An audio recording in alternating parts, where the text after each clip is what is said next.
नमस्कार, स्वागत है आपका GTV हिंदी न्यूज में और मैं हूं आपके साथ साक्षी। आइए करते हैं इस वक्त की ताजा खबरों की शुरुआत। वापी GIDC में रसायन युक्त पानी का उत्सर्जन, पर्यावरण और मानव जीवन पर संकट। गुजरात के वापी क्षेत्र में स्थित Gujarat industrial development corporation GIDC देश के सबसे बड़े औद्योगिक क्षेत्रों में से एक है। हालांकि औद्योगिक विकास के साथ साथ यहाँ का अनियंत्रित प्रदूषण पर्यावरण और मानव जीवन के लिए गंभीर खतरा बन गया है। विशेष रूप से थर्ड फेज में स्थित कंपनियों द्वारा नालों में रसायनयुक्त पानी का उत्सर्जन स्थिति को और बिगाड़ रहा है। वापी GIDC में कई कंपनियां, जिनमें रसायन, डाई, फार्मास्यूटिकल और अन्य उद्योग शामिल हैं, अपने उत्पादन के दौरान उत्पन्न जहरीले रसायनों को बिना शुद्ध किए नालों और जल स्रोतों में बहा रही हैं। नालों का पानी, यह पानी अलग अलग रंगों और गंध से भरा होता है, जो इसे अत्यधिक विषैला बनाता है। प्रभावित जल स्रोत, ये रसायन युक्त पानी वापी की दमन गंगा नदी सहित अन्य जल स्रोतों में मिलकर गंभीर प्रदूषण फैला रहा है।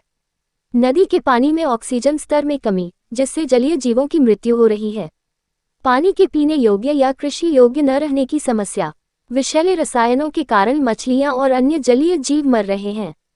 नदी के इकोसिस्टम का संतुलन बिगड़ रहा है। प्रदूषित पानी का इस्तेमाल खेतों में करने से मिट्टी की उर्वरता खत्म हो रही है। फसलों में हानिकारक रसायन पहुंच रहे हैं, जो स्वास्थ्य के लिए खतरनाक हैं। प्रदूषित पानी का इस्तेमाल करने से त्वचा रोग, पेट की बीमारियां और कैंसर जैसे गंभीर रोगों का खतरा बढ़ रहा है। क्षेत्र के लोगों में जल जनित बीमारियां तेजी से बढ़ रही हैं। कई कंपनियां गुजरात प्रदूषण नियंत्रण बोर्ड GPCB द्वारा तय किए गए मानकों का पालन नहीं कर रही हैं। औद्योगिक अपशिष्ट को साफ करने के लिए बनाए गए ट्रीटमेंट प्लांट का सही उपयोग नहीं हो रहा है। GPCB और अन्य संबंधित संस्थान स्थिति को नियंत्रित करने में असफल साबित हो रहे हैं। कई मामलों में प्रदूषणकारी कंपनियों पर सख्त कार्रवाई नहीं की गई है। प्रदूषण फैलाने वाली कंपनियों पर भारी जुर्माना लगाया जाए।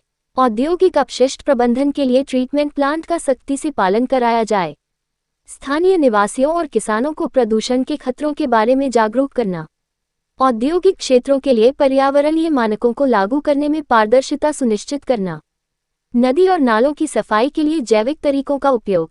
वनीकरण और हरित क्षेत्रों का विस्तार। वापी GIDC में रसायन युक्त पानी का अनियंत्रित उत्सर्जन पर्यावरण और मानव जीवन के लिए एक बड़ी चुनौती बन चुका है। सरकार, प्रशासन और उद्योगों को मिलकर इस समस्या के समाधान के लिए ठोस कदम उठाने होंगे। जागरूकता और सख्त कार्रवाई के माध्यम से ही इस संकट पर काबू पाया जा सकता है। यदि समय पर ध्यान नहीं दिया गया, तो इसके दीर्घकालिक परिणाम विनाशकारी हो सकते हैं। Bureau report GTV Hindi news. देश दुनिया की तमाम खबरों के लिए देखते रहिए GTV हिंदी न्यूज और चैनल को लाइक करें, शेयर करें, सब्सक्राइब करें। Welcome to our YouTube channel. Don't forget to like, subscribe and share the videos.